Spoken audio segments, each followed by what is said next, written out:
Hey everybody, it's Matt with The Easy Life, and today we're going to make a real, authentic Filipina adobo.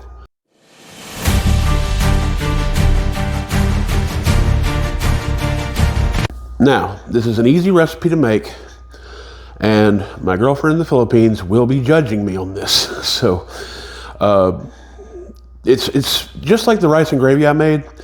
It's really easy to make. You can make it with various different kinds of meat. The most popular are going to be chicken or pork. You can make it with beef if you want to, or whatever. You know, I'm sure there's a way to make a seafood adobo. Makes sense. The Philippines are a series of islands, and you can adjust it to whatever flavor you want, just like the rice and gravy I did. So let's get to it. All right, the first thing you're going to do, you're going to want to chop up your garlic, and this recipe calls for a lot of garlic. And you're just going to roughly chop it. You don't want to dice it. You want the cloves rather large. I'm making a larger pot, so I'm using 2 whole, ears of garlic. Is that what they're called? Anyway, I'm using 2 whole ears of garlic here. And this is pretty much what it'll look like when it's done. So this is about how you want it chopped. Rough, you know. And you also want to cut up your onion too. You're actually going to, dice this pretty well. Again, not too fine, but finer than you did the garlic. Now, I know someone's already looking at this, looking at my knife skills and going, there's an internet chef out there just having a heart attack. Okay, just, cut me some slack. This is how I've diced onions and things like that my whole life. This is what I know. This is how I do it. And it always turns out pretty good. So dice your onions up really well. Now we're going to cut up our pork loin. Now this is a lot of pork, but we're making a big pot of this stuff. So you're going to cut this into sections where it's easier to manage. You see me cutting that up right here. And then you're going to start cutting them up into more bite-sized pieces.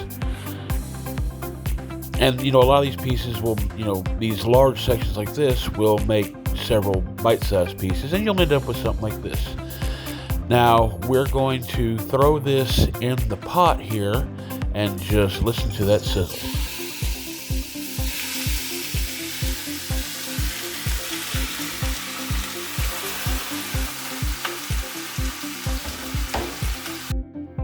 Oh, you gotta love that sound. So anyway, you're gonna get that cooking. You're gonna stir it around a little bit, and you're gonna start browning that. Now, a lot of times American meat, when you buy meat in America, it's got a lot of water injected to it, and so you're gonna have to boil that water out. And I have to apologize for this clip right here. I forgot to mute the original audio, and I talked right over it. And I didn't realize it till after I went back and looked at it. So, like I said, you're going to have to boil all that water out. You'll see right here that there is a whole lot of water at the bottom of this pot. So, you got to boil that out. And once you do, we'll move on to the next clip where I talk about how once you boil that water out, it will start to brown. Now back to the it's going to start to brown, and you're going to start getting this look right here. You can see all the stuff that makes the gravy down at the bottom, and you don't want to leave all that in there. And at this point, you're going to add your chopped up onions and garlic, and you're going to want to stir that in and cook that down until everything's pretty much well done. All the onions and the garlic are pretty much roasted or simmered or sauteed, however you want to say it. So give that a good stir, and once you get that all stirred in, you're going to check it. You're going to check on it every once in a while, stir it every once in a while, to where those onions and garlic are cooked thoroughly. Trust me, you want them cooked thoroughly. You don't want to leave them raw, basically. So once they cook down, you're going to end up with this. Now at this point, this is where you're going to add some more stuff. You're going to add vinegar first of all. Not a whole lot, but enough. And then you're going to get your soy sauce, and you're going to add roughly the same amount of soy sauce. Now, you see me adding it here. I ended up having to add more later on because it was a little bit sour. I put a little bit, maybe a little bit too much vinegar. Now, at this point, you're going to let that simmer for a while. But before you put it to simmering, and I almost forgot to do this, I actually had to edit the video so I can do it right. You're going to add your bay leaves. And since it's a larger pot, I'm going to add about 3 good bay leaves to it. And right about here is where I messed up. I almost didn't add salt and pepper. I'm adding water. You want to add just enough water to cover the meat.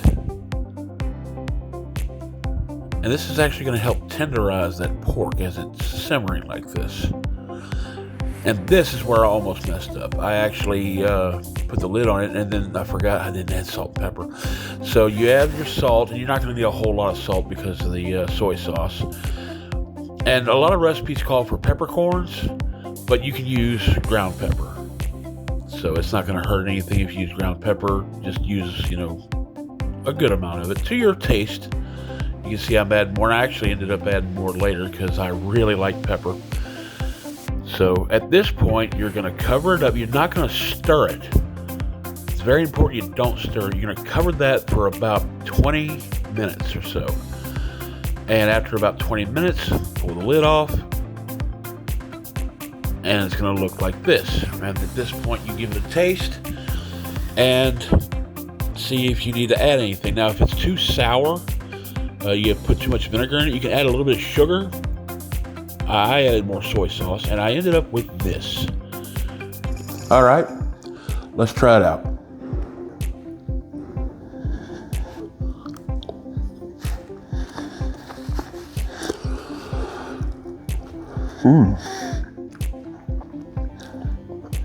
That turned out pretty good.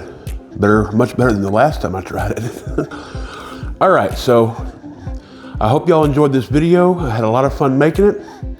My girlfriend over in the Philippines, hope she watches it and said you did a good job. So it's kind of like the last video where I made that rice and gravy. It's hard to mess it up. It's all about your own personal taste and whatnot. So give it a try. There's, like I said earlier, there's 1,000 ways to make this. You can use all kinds of different meats. In fact, my girlfriend, she showed me pictures. She was making adobo with chicken feet. I don't think I could handle that. So moving forward, I bought a truck a couple days ago, and I'll be giving you a video on that in the next week or so. So stay tuned for that. I gotta go get it registered tomorrow, and I'm gonna do some filming later today, and you'll be able to, see my truck. I'm not gonna tell you what it is. It's gonna be a surprise. So I will tell you this.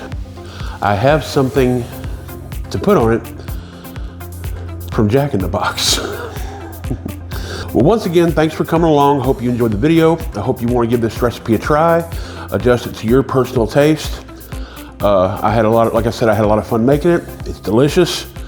As always, God bless and be good.